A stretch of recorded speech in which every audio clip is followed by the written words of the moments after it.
Los uniformes alemanes de la Segunda Guerra Mundial, particularmente los uniformes de los escuadrones de protección, todavía hoy son considerados grandes ejemplos de trabajo estilístico en vestimenta.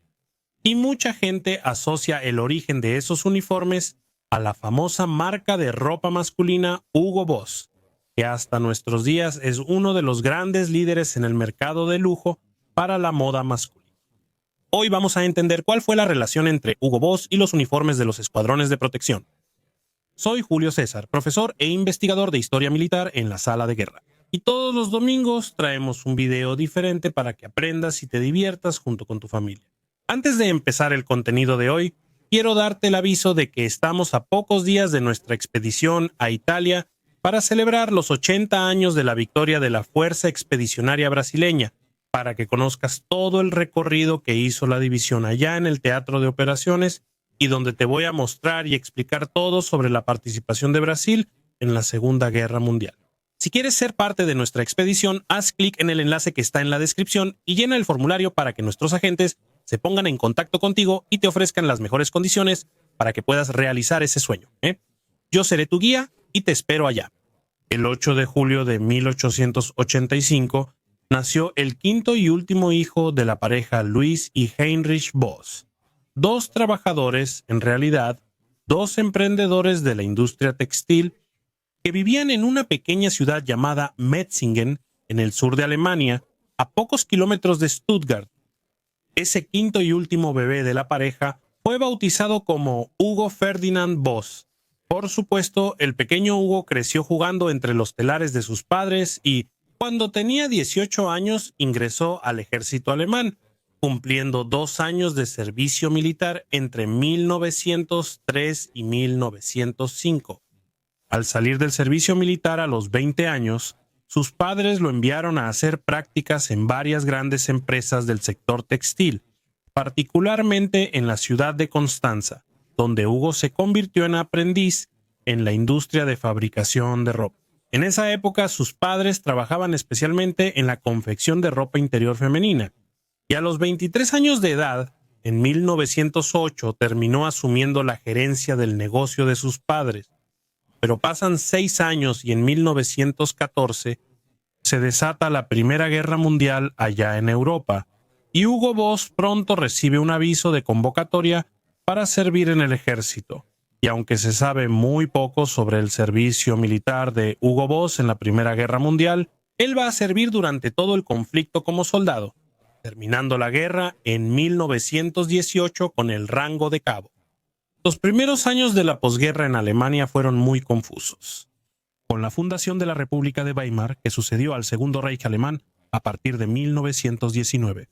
Y Hugo Boss, intentando reajustar su vida normal, terminó abriendo su propio negocio en 1924, contando para ello con la ayuda de sus hermanos Alberto y Teodoro Brauchler, quienes se unieron a la empresa con él como socios inversionistas, dejando a Hugo, el único de los tres con verdadera experiencia en la industria textil, la gestión de los negocios de la nueva empresa. Al contrario de lo que podríamos pensar que Hugo Boss empezó vendiendo piezas para el mercado de lujo, no fue así. Él en realidad comenzó fabricando piezas para un mercado mucho más accesible, con camisas, sacos, uniformes de trabajo, prendas de moda deportiva y algunos abrigos. Y él también, al contrario de lo que podríamos imaginar, no era una gran empresa textil. En realidad era bastante pequeña y a mediados de los años 20 tenía alrededor de 30 empleados, cuando en 1928 consiguió su primer contrato para suministrar los uniformes marrones para la sección de asalto. La sección de asalto, o Sturmabteilung, era una especie de batallón de choque del partido nazi, en realidad. Su propia milicia para la seguridad de sus eventos y de sus personalidades. Destacadamente Adolf Hitler, y la sección de asalto fue la fuerza que protagonizó el Putsch de Múnich, o Putsch de la cervecería en 1923, un intento fallido de tomar el control en Alemania que terminó resultando en la prisión de Hitler y la dispersión del partido nazi. Uno de los tipos que se unieron a Hitler ese día fue Gerhard Rosbach, este tipo de la imagen aquí, que había sido un antiguo líder de Freikorps, esos cuerpos libres paramilitares que actuaron en Alemania justo después del final de la Primera Guerra Mundial para combatir las insurrecciones socialistas y comunistas en el país. En los días siguientes al golpe fallido, para evitar ser arrestado, Rosbach entonces huyó a Austria. Y fue precisamente allí en Austria donde descubrió por casualidad un depósito con una inmensa cantidad de camisas de color pardo, conocidas como camisas Letov, una referencia al general Paul von Lettow-Vorbeck, quien fue un comandante de guerrillas alemanas en África durante la Primera Guerra Mundial. Estas camisas pardas, entonces, como ya te habrás imaginado, originalmente estaban destinadas para su uso en África, pero ahora estaban ahí totalmente inutilizadas, y fueron adquiridas por Gerhard Rosbach para su distribución dentro de la propia sección de asalto. Y ese es entonces el origen del apodo que la propia sección de asalto ganó, los camisas pardas.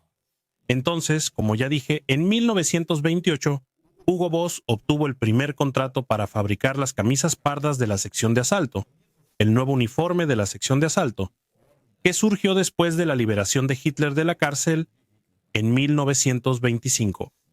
Pero poco después de conseguir su primer contrato en 1929, Hugo Boss sintió de lleno la crisis derivada de la caída de la Bolsa de Nueva York, o el crack de la bolsa de 1929, y a pesar del vertiginoso crecimiento en el número de hombres de la sección de asalto, su negocio terminó entrando en una espiral descendente, y en 1931 Hugo Boss pidió la bancarrota al gobierno. En ese clima de desaliento, con total desánimo respecto al mercado y a las perspectivas de futuro inmediato, Hugo Boss terminó acercándose bastante a las ideas revolucionarias propuestas por Adolf Hitler y por el creciente partido nazi. Y poco después de que su empresa quebrara ese mismo año de 1931, se convirtió en miembro del partido nazi con la inscripción número 508.889. Al mismo tiempo, Hugo Boss también se convirtió en miembro patrocinador de un nuevo órgano dentro de la sección de asalto, que venía ganando un prestigio cada vez mayor y que en los años siguientes básicamente asumiría el protagonismo en el país: los escuadrones de protección. Los escuadrones de protección era un pequeño órgano, una especie de escuadrón de élite para la seguridad de Hitler dentro de la sección de asalto, que en esa época ya contaba con millones de hombres en sus filas.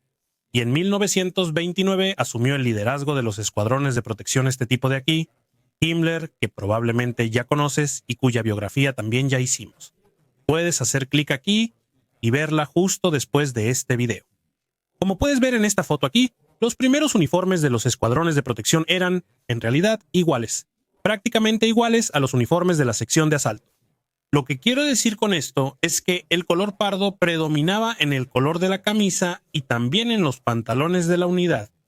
Fue Himmler quien en esa misma época empezó a introducir el color negro en los uniformes de la organización, inicialmente cambiando el color de los pantalones, la corbata y también las insignias que van en el cuello de la camisa. Ese patrón se va a adoptar oficialmente por los escuadrones de protección hasta 1932, cuando Himmler entonces tiene la idea de revolucionar el aspecto de la unidad para realmente distinguirla de lejos de todos los demás miembros de la sección de asalto. Él introduce entonces el famoso uniforme negro de la unidad. Y aquí nuestra historia llega a un punto importante porque Himmler no fue a buscar a Hugo Boss para diseñar el nuevo uniforme negro que tenía en mente. Heinrich Himmler recurrió a este tipo de aquí, Karl Dietrich, oficial superior de los escuadrones de protección, un diseñador del área de cerámica que posteriormente llegaría a crear la mayor parte de los diseños de los elementos de la indumentaria de los escuadrones de protección, como por ejemplo la daga sujeta por una cadena, también los sables de los escuadrones de protección y también las propias insignias de rango que fueron utilizadas por la fuerza. Para que conozcas todo el código de insignias y rangos de los escuadrones de protección, también tenemos un video que puedes ver haciendo clic aquí arriba. Entonces, la concepción, el diseño, el corte, las líneas del nuevo uniforme negro de los escuadrones de protección quedaron a cargo de Karl Dietrich y también de Walter Heck, un dibujante, un diseñador, que también se hizo muy famoso por haber sido el autor, el creador de las famosas runas de los escuadrones de protección.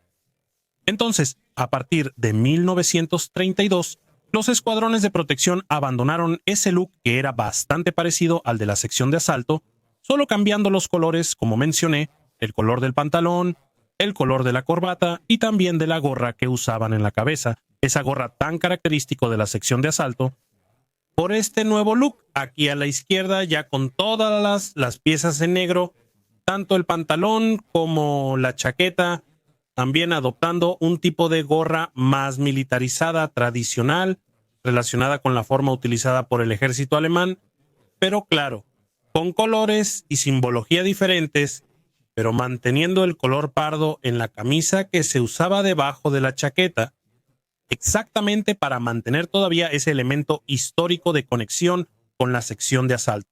Y una vez que Hitler asume el poder en Alemania en enero de 1933, las filas de la sección de asalto van a crecer mucho más porque Heinrich Himmler ahora tiene una responsabilidad mucho mayor de ejercer su poder y su red de protección de la dirigencia del partido en todo el país. Y aquí estás viendo una tarjeta de negocios de Hugo Boss justamente de ese periodo. Mira ahí arriba. Hacemos uniformes de la sección de asalto, los escuadrones de protección y juventudes hitlerianas. Aquí es Hitlerjugend o Juventud Hitlerista. El uniforme negro de los escuadrones de protección entonces se convierte en la marca registrada de la unidad y especialmente se hará famoso después de la noche de los cuchillos largos, que purgó el liderazgo de la sección de asalto y resultó en el asesinato de Ernst Röhm en 1934. A partir de ahí, entonces, los escuadrones de protección crecen en prestigio muy rápido, sustituyendo el papel que ejercía la sección de asalto, y la sección de asalto, por su parte, van perdiendo prestigio hasta convertirse en una fuerza casi insignificante en la Alemania nazi. En esta imagen aquí entonces podemos ver el uniforme negro completo, el abrigo de cuero negro que también se hizo bastante famoso y muy difundido en los escuadrones de protección en esa época, así como los uniformes blancos para uso en verano. Pero ese uniforme negro también tenía un problema muy serio, porque después de la noche de los cuchillos largos y el desprestigio de la sección de asalto, los escuadrones de protección asumieron muchas de sus antiguas funciones, y muchas de esas nuevas funciones eran trabajos de campo, no solo en oficinas dentro de las ciudades. Y ese uniforme negro terminó resultando muy poco práctico para ese uso en campo, porque como bien sabes, la ropa negra se ensucia muy rápido y el aspecto de un uniforme así se vuelve bastante pobre con cualquier nivel de suciedad en él. En 1934, entonces, rápidamente, los escuadrones de protección resuelven ese problema adoptando el uniforme gris para uso en campo. Es un uniforme con un corte mucho más simple, mucho más militar, mucho más parecido al que usaba el ejército alemán y que las unidades de los escuadrones de protección y la futura Waffen-SSC empezaron a adoptar para uso en campo. A partir de 1938, ese uniforme gris también fue autorizado para su uso por las tropas de oficina dentro de las ciudades. En ese mismo año de 1938, el principal cliente de Hugo Boss deja de ser los escuadrones de protección y pasa a ser las propias Fuerzas Armadas alemanas, la Wehrmacht, una señal clara de la ampliación bastante extensa en el número de las fuerzas del ejército, la marina y también de la Luftwaffe, la fuerza aérea. Pero aún así, Hugo Boss nunca, durante todo el Tercer Reich, se convirtió en uno de los mayores fabricantes de uniformes alemanes. Ese papel le correspondía a otras empresas. De hecho, Boss, durante todo el periodo del Tercer Reich, nunca dejó de ser una Mittelstand, una empresa de tamaño mediano que no llegaba a ser vital para el suministro de uniformes para el régimen. A partir de 1940, Boss también empieza a fabricar muchos uniformes para la naciente Waffen-SS, los escuadrones de protección armadas o componente militar de los escuadrones de protección, que va a actuar realmente en las líneas del frente en la Segunda Guerra Mundial. Y en esa época, Boss tenía cerca de 300 empleados, número que fue complementado con 140 costureras polacas extraídas de la ciudad textil polaca de Bielsko y traídas a Alemania por la propia Gestapo para trabajar para él. Además de ese contingente de trabajo forzado, Boss también recibió a 40 prisioneros de guerra franceses que trabajaron para él entre 1940 y 1941. Como la ciudad de Metzingen era realmente una ciudad de industria textil por excelencia, los dueños de esas industrias textiles decidieron en 1943 construir un campo especialmente diseñado para albergar a esos trabajadores forzados de la industria textil. Y las condiciones de vida, alimentación e higiene en ese campo, claro, se deterioraron muy rápido, como en otros ambientes similares en el Tercer Reich en esa época. Y en 1944, Hugo Boss incluso hizo una solicitud ante la Gestapo para que él mismo pudiera alojar a las propias costureras en su fábrica. Y durante esos últimos meses del Tercer Reich, bajo mucha presión de los ejércitos aliados en Occidente y también del Ejército Rojo por el Oriente, la fabricación de uniformes en la línea de producción de Boss continuó hasta el final de la guerra. Y cuando su fábrica fue capturada por los aliados, se encontró en su oficina un portarretratos en un lugar destacado con una foto de Boss y Hitler juntos, tomada frente al Berghof, la casa de Hitler en Baviera. En 1946, el nuevo gobierno de Alemania juzgó a Hugo Boss como un gran colaborador del régimen, le quitó sus derechos de ser dueño de negocios, de votar y también le impuso una multa de 100.000 marcos, una cantidad muy alta en esa época. Sin embargo, Boss apeló la decisión y en un nuevo juicio su estatus fue reducido solamente a seguidor del régimen y su multa también fue reducida a 25.000 marcos. Pero ya con su imagen bastante desgastada políticamente, Boss cedió el control de la empresa a su hijo, Siegfried Boss, y también a su hijastro, Eugen Holly. Boss terminó falleciendo poco tiempo después, el 9 de agosto de 1948, a los 63 años de edad, víctima de un absceso dental. Curiosamente, la línea de producción de Boss reabrió en el inmediato posguerra, fabricando uniformes para el ejército francés que ocupaba esa zona del suroeste de Alemania. Y fue solamente en 1950 que Boss recibió su primer pedido para la fabricación de trajes de lujo, convirtiéndose en las décadas siguientes en uno de los mayores exponentes mundiales en el sector de la moda masculina. Tú que eres aficionado a la historia militar, ¿qué tal agregar un artículo muy interesante a tu colección? Échale un vistazo a esta colección de 10 tarjetas exclusivas de los 80 años del día D que adquiría ya en Normandía el año pasado. Bellísimamente ilustrada con 10 imágenes relacionadas con el desembarco aliado en las playas francesas hace 80 años. Y puede ser tuya, porque el boleto para participar cuesta solo $2 y puedes comprarlo haciendo clic en el enlace que está aquí abajo.